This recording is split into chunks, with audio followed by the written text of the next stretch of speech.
Bienvenidos a Vida Saludable. El día de hoy vamos a hablar acerca de la psicología del divorcio altamente conflictivo, en donde regularmente los hijos son los que resultan afectados. Este es el tema del día de hoy. Así es que, ¿qué les parece? ¡Sí, comenzamos! Psicología de los divorcios altamente conflictivos. En divorcios altamente conflictivos, la psicología se enfoca en entender y abordar la alienación parental y la violencia vicaria, ambas formas de violencia psicológica que dañan a los niños y a los progenitores. La alienación parental busca dañar la relación entre el niño y un progenitor, mientras que la violencia vicaria utiliza a los niños para dañar a la madre. Hola, ¿cómo están? Bienvenidos a Vida Saludable. Qué gusto que nos reciban en su casita o en donde quiera que se encuentren. Hoy vamos a hablar de un tema sumamente importante porque se trata de la psicología del divorcio altamente conflictivo. Regularmente en este tipo de casos los que más la padecen o la sufren son los hijos, desafortunadamente, y pues procurar a nuestros niños es de vital importancia. Para ello contamos con la presencia de la psicóloga Mariana García Garduño, a quien yo le doy la bienvenida y saludo con mucho gusto. ¿Cómo estás? Muchas gracias, Ani, muchas gracias por invitarme, me encuentro perfecta y con gusto de saludar. Ay, muchísimas gracias. Pues vamos a tocar ese tema. Desafortunadamente siempre los niños son los que terminan, como dicen, pagando los platos rotos en este tipo de circunstancias, ¿cierto? Sí, efectivamente, de por sí un divorcio es complicado, ¿sabes? No solamente implica el duelo de la pareja, ahora, cuando hay niños también implica el duelo de los niños. Hay quienes piensan en ellos y hay un divorcio pues relativamente amable y hay esa coparentalidad. No son una pareja de nuevo, no son amigos, pero se respetan lo suficiente como para llegar a acuerdos. Ahora, esta parte del divorcio altamente conflictivo. Sí, ¿a qué nos estamos refiriendo, no? O sea, ¿en qué momento es o llega a ser altamente conflictivo? Y pues también, ¿cómo sabemos? Exacto, y es que el divorcio o la separación no termina solamente con firmar el papel, sino que en este tipo de casos incrementa la hostilidad en la pareja, o en la pareja porque ya no lo son, o incluso hasta incrementa, justamente porque hay un niño, niña o adolescente de por medio. Y entonces desacredito a la otra persona, digo que tu mamá o tu papá está mal, que no te quiere, que no te quiso y por eso se fue, por eso nos dejó. Y entonces no es solamente mi pleito con el padre o la madre, sino es nuestro pleito con mi hijo y es pues algo bastante triste de ver. ¿Y a qué nos referimos entonces como a este divorcio altamente conflictivo? Regularmente los divorcios suelen ser conflictivos porque hay muchos desacuerdos. O sea, si te estás divorciando puede ser por muchas causas, ¿no? A lo mejor sí ya se terminó el amor y terminan haciéndolo por mutuo acuerdo y hasta luego muchas parejas terminan siendo amigos después de. Qué maravilla que se logre.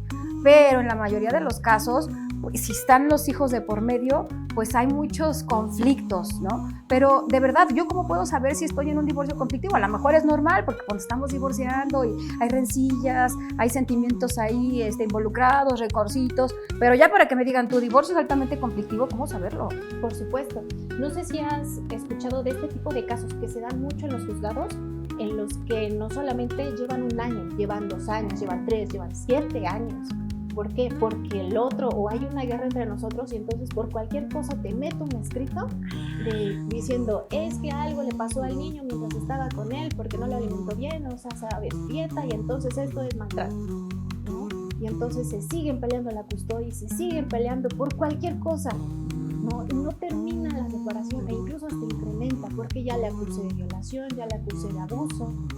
Y lastimosamente no es algo que se dé solamente como de una mujer a un hombre, que llega a ser como lo más sonado, o esos casos muy sonados, sino llega también a ser al revés. Sí. Un padre, una madre lo desacredito para que entonces el niño tome parte y entonces pues se meta y diga que la odia. Ay, no, eso es súper triste. Sí, efectivamente, es algo bastante triste y muy difícil. Te puedes imaginar que así como hay tantos divorcios en el país, de los que firman, de los que no firman, te puedes imaginar. No es una cosa solamente de matrimonios, sino de parejas que están juntadas incluso. Claro, sí, como dices, siempre están buscando nada más algún pretexto para pelear. Que si yo ya te voy a dejar la casa, el departamento, los terrenos, no, pero aparte también quiero el coche, la camioneta, o sea, ¿no? Siempre hay un pretexto, nunca hay como acuerdos, realmente nunca llegan a acuerdos. Y aquí el problema, como decimos, es que involucran a los niños para obtener los objetivos. Pero a ver, vamos a empezar, por ejemplo, con los cónyuges. ¿De qué manera un divorcio de esta naturaleza puede llegar a afectarlos? Hay distintos grados de afectación, ¿sabes? Llega a ver desde lo leve, lo moderado y lo severo. ¿Cómo lo identifico? Justamente porque desde lo leve es esta frustración, es este enojo que se llega a expresar. Ok, se queda ahí, pero me permite hacer mi vida. En lo moderado nos podemos encontrar con un tipo de consecuencias en las cuales estoy tan enojado y tan frustrado que no dejo de hablar del tema y sigo aquí, sigo allá, y ya lo sabe mi vecino, mi mamá, mi madrina, mi abuelo, todos en la colonia lo saben. Y entonces también está la parte grave en la cual me afecta tanto que he pensado en suicidarme, que necesito apoyo psiquiátrico de emergencia, que ya afecta mi salud, que ya no puedo trabajar o que incluso tengo este peligro de que me corran porque me afecta tanto que no puedo concentrar. Claro, ¿no? Entonces ya no nada más afecta tu matrimonio, sino también tu estabilidad con el resto de la familia, en el trabajo, tus relaciones personales en general, con los amigos, ¿no? Puede ser que empiecen este tipo de situaciones, que ya no duermo, dejo de comer, entro en depresión y se vienen otros problemas y enfermedades, ¿verdad? Exactamente. Usualmente está el abuso de sustancias, ideas suicidas, el cutting también, o incluso trastornos de ansiedad. ¿Qué es el cutting? El cutting implica el cortarse. Que se corta. Con cualquier otra cosa se pueden cortar, con navajas, con cuchillos, con tijeras, con cualquier cosa, eso es cutting. ¿Y a los niños, de qué manera un divorcio de esta naturaleza los puede llegar a afectar? Depende y se expresa mucho de acuerdo a la edad que tengan, ¿no? Muy pequeños no tienen mucha idea de lo que está sucediendo, pero no significa que no les afecte, ¿no? De manera muy general, pensemos en que los niños son los adultos del mañana. Entonces, niños que han sufrido rechazo, vamos a tener adultos que se sienten rechazados, que no se sienten amados, que tienen problemas de apego, que han tenido problemas de depresión, que tienen problemas de ansiedad. Y esto no solamente durante su niñez, ¿no? Cuando son divorcios altamente conflictivos, llegan a crecer con la idea de que mi padre nunca me... Ay, claro, me abandonó, ¿no? Cuando realmente el abandono, pues el conflicto es con la madre, pero ellos se lo adjudican. Y los problemas que empiezan a tener en la escuela, empiezan a bajar su nivel académico, a aislarse, inclusive ahorita nos vas a decir, habrá niños que empiezan como a orinarse, tener pesadillas, deprimirse, y muchas otras cosas, ¿no? Exactamente. Es complicado, depende de la etapa de desarrollo en la cual se puedan encontrar, pero justo tal como lo describes, llega a haber este tipo de problemas. ¿Te parece si hacemos una pequeñita pausa y continuamos hablando del tema? Por supuesto. Pues por favor, ustedes que están en casita no se muevan de ahí porque haremos una pequeña pausa, sí, pero siempre yo les recuerdo que se comuniquen con nosotros a través de nuestro teléfono de WhatsApp. Ahí nos mandan, si ustedes desean, mensajitos, recomendaciones, algunos saluditos, qué programas o temas les gustaría que tratáramos aquí. Con muchísimo gusto lo vamos a considerar. Recuerden que solamente es por vía de mensaje, no llamada telefónica. Eso es súper importante. Hacemos una pausa. Esto es Vida Saludable. Regresamos.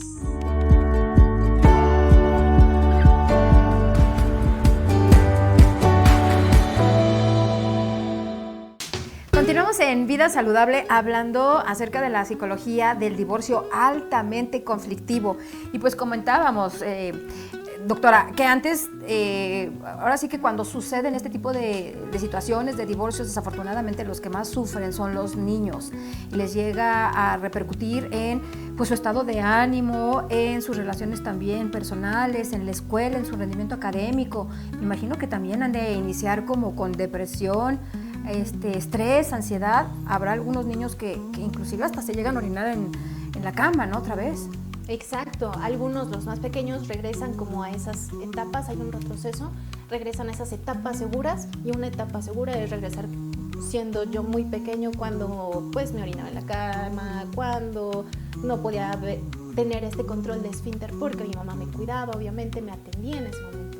Hay retrocesos en ciertas etapas cuando se dan este tipo de consecuencias, pero es importante justo que como madre o como padre esté yo muy atento de las señales en cómo está afectando esta relación a mi hijo. Es muy triste porque a veces están tan enfrascados que se olvidan completamente de los hijos, ¿sabes? Es muy difícil también para los niños porque los obligan a ser adultos. Claro, o sea, es un proceso muy doloroso, lo entendemos, y sí sucede mucho, o sea, que no, este dolor tan intenso no nos da la capacidad de ver hacia afuera y de poder observar a los demás. Creemos que el sufrimiento nada más es propio, pero no, los hijos también están sufriendo porque el papá y la mamá son de los dos, o sea, de ellos, los dos son padres de él o los hermanitos. Pero, a ver, vamos a hablar de un término que aquí, la verdad, es muy importante mencionar, que es la alienación parental. ¿Qué es? Ok, actualmente este término ha sufrido un cambio, ¿sabes? Pero en sí es el secuestro, metafórico obviamente, del niño por parte de uno de sus padres, en el cual digamos que lo triangulamos. Y entonces yo, padre o madre, tomo a mi hijo como rehén para hacerte daño a ti. Y entonces le hablo a mi hijo o hija o adolescente de que su mamá no está, de que su mamá es una... lo que tú le quieras decir. Obviamente, ¿qué va a pensar el niño? ¿Te das cuenta? Es una forma de hacer que tome parte. Imagínate, digamos que este jarrón es el niño. Se queda en medio de los dos, porque si te hace caso a ti, me traiciona a mí. Y si me hace caso a mí, te traiciona a ti, ¿no? Es ponerlo entre la espada y la pared. Creo que nadie debería sufrir este tipo de cosas. Ahora, retomando tu pregunta, la alienación parental es un término sumamente controvertido. Se ha llevado o se ha estudiado desde los años 60, no es algo que no es sea nuevo. Okay. Pero ha sido tan controvertido que no se le ha podido dar ese nombre propiamente. Entonces, como era tan controvertido también para ¿Pero por qué controvertido? Tenía muchas cosas, ¿sabes? Es un fenómeno que no solamente incluye la descripción de ciertas conductas de una persona, incluye conductas, actitudes de 3 personas. Entonces, como sé que si hay o no hay, o es un invento porque yo como experto ya tomé parte por alguno de los dos, ¿no? Por eso es tan importante. Eso por una parte. Y por la otra, por el lado judicial, los que están empapados de esto del derecho dicen, bueno, sí, pero ¿en qué consiste? ¿Cuál es el objetivo? ¿Quiénes son las partes? Por eso es tan difícil de definirlo. Y la verdad es que también muy frecuente y muy triste, porque bien dices, ¿no? La mamá o el papá empiezan a hablarle mal al contrario, pues por el coraje, ¿no? A lo mejor si hubo infidelidad, a lo mejor maltrato, esto, lo otro, pues es que es tu papá me puso el cuerno, es que tu mamá, siempre me maltrató, es que nunca valoró, es que tu mamá... Y lo hacen como muy sutilmente porque ellos creen que lo que están sintiendo es lo natural y lo normal y transmitírselo al hijo, pero no se están dando cuenta que el que se lo están diciendo es al hijo, que ella o él es su madre o padre. Lo que decíamos, o sea, qué dolor, ¿no? Pues si son mis ídolos y de repente me empiezan a hablar mal de ellos, o sea, qué descontrol. Claro, porque además hay quienes lo hacen de manera consciente o hasta inconsciente. De manera consciente es una estrategia de manipulación. Porque entonces yo le digo a mi hijo o hija que, oye, vele a decir a tu papá que queremos la manutención porque mire, es un desobligado por esto. No, les está dando para que comas, para tu ropa, para tu escuela, no nos paga la colegiatura.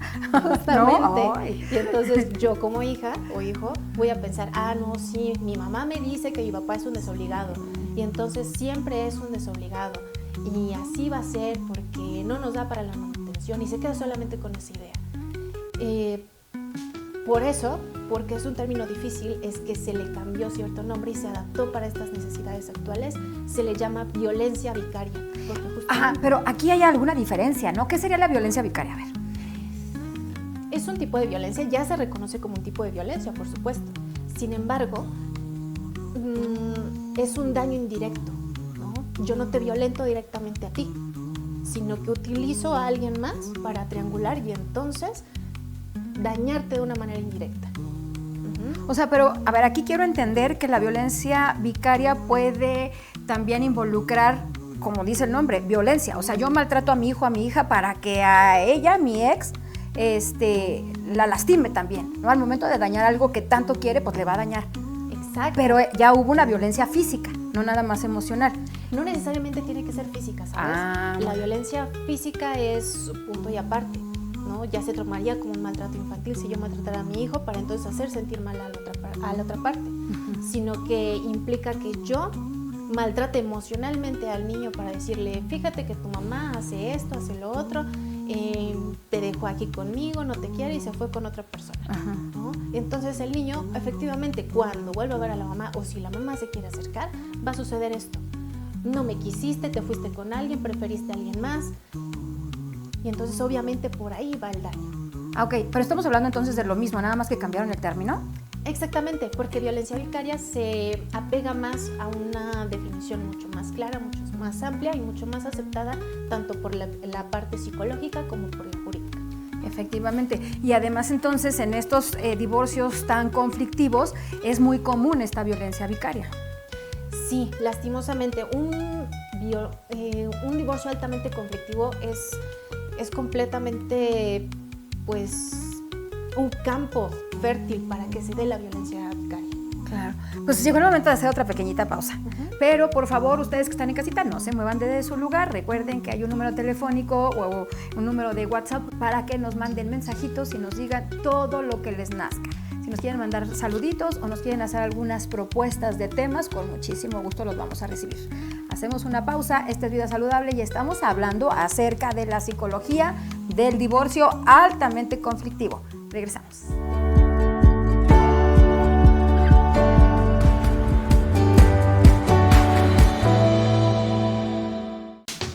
Continuamos en Vida Saludable hablando de la psicología del divorcio altamente conflictivo y como comentamos antes de irnos a la pausita, la violencia vicaria suele ser muy común en este tipo de divorcios. Vamos a contextualizar un poquito lo que es la violencia vicaria para que nos quede entonces muy muy claro. Exacto, violencia vicaria es tomar a mi hijo, hija o adolescente, en sí los hijos que tengamos en común. ¿Para qué? Para que yo de alguna manera los daño emocionalmente a ellos, para que de esta forma o con esta estrategia de manipulación ellos te dañen a ti, diciéndote que no te quieren, que eres mala madre, que eres lo peor que existe en el mundo y cuando hay casos graves ya no solamente no te quieren a ti, sino que este resentimiento se extiende hacia tu familia. ¿Y puede involucrar violencia física? No necesariamente, ¿sabes? Pero podría ser. No, pues, digo, estamos hablando, como bien dijiste, ¿no? Niveles, porque si no, entonces ya pasaríamos a otro rubro, ¿no? Que sería el maltrato aquí infantil. Pero, por ejemplo, puede ser que si de repente le demos la nalgada al niño, porque sabemos que le va a doler y le va a lastimar y que eso a la mamá le va a doler también, valga la redundancia, ¿no? O de repente castigos muy enérgicos, no sé, un reglazo, un chanclazo, un jalón de orejas, o cosas que al niño lo lastimen realmente. Claro, es otra forma no tan grave de poder lastimarlo y te sigo lastimando indirectamente a ti. Ok, y bueno, ¿de qué manera pueden afectar también a los cónyuges? Sabemos con el niño que sí hay grandes afectaciones, ya lo estuvimos platicando, pero por ejemplo en este caso la víctima, pues también lo está padeciendo fuertemente. Y la persona que está causando esta violencia pareciera que no está sufriéndolo, pero a ver, luego también se involucra el remordimiento, porque yo me imagino que en el momento pues no está pensando, pero cuando de repente ya le aterricen las ideas, se puede arrepentir, decir, ¿qué hice? Exacto. Sí, eso se puede llegar a dar más en aquellos casos en los que el padre o la madre lo hace de manera inconsciente. Cuando es consciente no hay ese remordimiento, ¿no? Hasta parece que lo disfruta. Pero cuando lo hace de manera inconsciente está esta parte de, pues es que para mí es normal que mis padres me hablaban a mí, pues mal entre ellos, ¿no? Y yo tomaba parte. Ahora yo replico esa parte, pero yo me doy cuenta de que algo está mal, de que estoy haciendo las cosas mal. Y obviamente pues me hace sentir mal, ¿no? Y cuando trato de arreglarlo, pues ya va a ser muy difícil. ¿Por qué? Porque cuando ya el niño se compra esta idea de que, en tu caso, ¿no? O en este caso, si yo soy el papá y tú la mamá, ya le dije a mi hijo que su mamá es mala. Ahora, ¿cómo le quito esa idea? Efectivamente, y además ya lo lastimé o la lastimé. ¿Y cuáles serían los focos rojos que nosotros podríamos detectar o tener en cuenta para darnos cuenta, ¿no? Valga la redundancia, que estamos en ese círculo vicioso? Ok. Cuando puedo detectar que mi hijo, hija o adolescente tiene un discurso muy adulto, ¿sabes? Utiliza palabras que tal vez para su edad no son apropiadas. Oye, mi papá no me da la manutención, es un mantenido, es un... etcétera, etcétera. Palabras que utilizaría más otra persona, ¿sabes? Eso por un lado. Hay esta afectación en un claro rechazo hacia la otra parte. No lo quiere ver, no puede escuchar, ni siquiera puede escuchar que se le compare con su madre o padre, ¿no? Porque obviamente, pues para el niño ya no existe el padre o la madre, aquel del cual se está hablando mal, ¿no? Imagínate qué tan grave tiene que ser este rechazo como para que lo quiera fuera de su vida. Sí, porque si antes, por ejemplo, hablando del papá, era su ídolo y de repente quiere ir a verlo, no, pues ni siquiera lo recibe porque ya no lo quiere ni ver. Dices, ay, qué cambio tan drástico, pues ¿qué pasó? Si nos estábamos bien, ¿no? Pues ya le hablaron tan mal que además lo está sintiendo personal. O sea, si no me está dando el dinero de la colegiatura o para mi alimentación es porque no me quiere, es porque yo tengo el problema, que eso es lo peor, que los niños dicen, es que yo soy la del problema o yo soy el del problema. Claro, y creo, yo como en mi mente infantil pienso que yo estoy decidiendo que no lo quiero ver. Ok, sí lo decido, pero al fin y al cabo fui influenciado por alguien más. Alguien más me dijo que como es malo, pues no lo viera y entonces eso hago, no lo veo.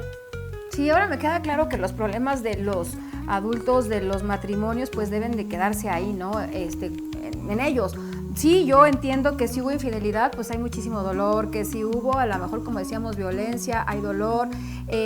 También para el hijo, la hija debe ser muy difícil ver cómo el padre o la madre agrede al contrario, o le puso el cuerno, o le habla mal, o por la causa que se estén divorciando. Debe ser demasiado complicado, porque pues si también yo amo y adoro a mi mamá y me la están maltratando, o sea, ¿cómo puedo entonces yo querer a la persona que está agrediendo a mi madre, que para mí pues en teoría podría ser una víctima? O sea, sí entran los pobres niños en muchísimo conflicto. ¿Y para dónde me voy? ¿Con melón o con sandía? Y luego ni me preguntan con quién me quiero ir. Sí, efectivamente, solamente pues se los llevan, ¿no? Se los reparten como si fueran fichitas, a ti te tocan tantos, a mí me tocan tantos y listo, ¿no? Parece que hay padres, no voy a decir que todos, obviamente. Sí. Pero hay padres quienes eso ya no les importa, ¿no? O incluso cuando hay esta repartición de hijos, a ti te tocan tantos días, a mí me tocan tantos días y me lo llevo de vacaciones toda la semana y más del tiempo del que yo dije y pues ya me lo llevé. Crecen con muchísimas carencias y con mucho dolor y muchos traumas y muchas cosas chocantes. ¿Y qué se puede hacer? Ya detectamos estos focos rojos. ¿Hay algún tratamiento, alguna estrategia terapéutica? ¿Qué podemos hacer? Claramente, pues es importante detectar primeramente este tipo de tanto señales de cambio en los niños, niñas y adolescentes, como aquellas cuestiones hostiles en la pareja, ¿no? Si yo sé que hay un problema o una hostilidad con quien fue el padre o la madre de mis hijos, bueno, empecemos por ahí, ¿no? ¿Me comunico bien con ella o con él? ¿No podemos llegar a acuerdos? Entonces pueden ser razones que puedan afectar al niño o niña. Eso por un lado. Es importante tener en cuenta que la psicoterapia es una herramienta muy valiosa, ¿no? No solamente de manera individual para el niño, no solamente es problema del niño, es problema de los padres. Y entonces hay que combinar psicoterapia individual, psicoterapia tal vez de pareja, no para que vuelvan a ser una pareja, claramente, sino que aprendan a negociar, que aprendan a comunicarse por el bien de un tercero. Y también la familiar, para que puedan pues resanar las situaciones que puedan ser difíciles para el niño y el niño pueda crecer con este derecho de tener a sus ambos padres dentro de su vida. Sí, maravilloso esto. Nada más una pregunta muy rápida. ¿Hay alguna manera de prevenir esto? Es difícil, ¿verdad? Justamente, hay que tener mucha atención en las actitudes que yo hago, ¿no? Cómo me expreso de la otra pareja y tener siempre en cuenta cómo está afectando eso a mi hijo. Tal vez sería como lo máximo que yo puedo hacer. Hacer como conciencia. Exactamente, tener esa madurez y tal vez hasta dejar el orgullo de lado para acercarme con la otra persona y decir, ¿sabes qué? Tenemos que hablar, no porque nosotros nos llevamos bien, ¿no? No necesitamos llevarnos bien. Por ellos. Tenemos que ser maduros por ellos. Exactamente. Para toda la gente que se quiera comunicar contigo, ¿nos puedes proporcionar tu teléfono o dónde lo pueden hacer? Por supuesto, con todo gusto. En Psicoterapia Roma podemos brindarles este tipo de apoyo. Nuestro teléfono es 55 86 48 13 70. Mariana, muchísimas gracias de verdad por toda esta información muy valiosa. Pues nos vemos por aquí muy pronto con otro tema igual de interesante. Y muchísimas gracias a todos ustedes por habernos acompañado en Vida Saludable. Recuerden que tenemos una cita de lunes a viernes a las 8:30 de la mañana por el 8.4 de Televisión Abierta. ¿En dónde? En Anesma TV. Yo soy su amiga Sandra Aguirre. Les mando un besito y les deseo que estén muy, pero muy bien.